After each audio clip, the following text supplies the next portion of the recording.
မိမိဤကောင်းသောအမများ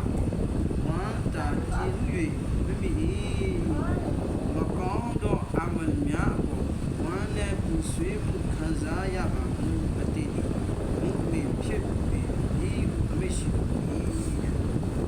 ถ้าคนหนึ่งนั้นสอบว่าคนหนึ่งครับไปถามรุสลาสายาสุลตาอีมานคืออะไรนบีบอกว่าอีมานคือว่าสิ่งที่เราทำอยู่นะไม่ดีและเราทำไปแล้วเราเสียใจมากเลยอัลลอฮ์ไม่ชอบเราทำไปแล้วเราเสียใจมากเลยแล้วก็อีกอย่างหนึ่งสิ่งที่ว่าเราทำอยู่ทำความดีเนี่ยเราสนุกมากแล้วเ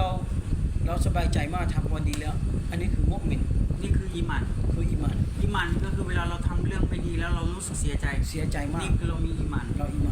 แต่ถ้าเวลาเราทำความดีแล้วเรารู้สึกดีใจนี่ก็คืออีหมัน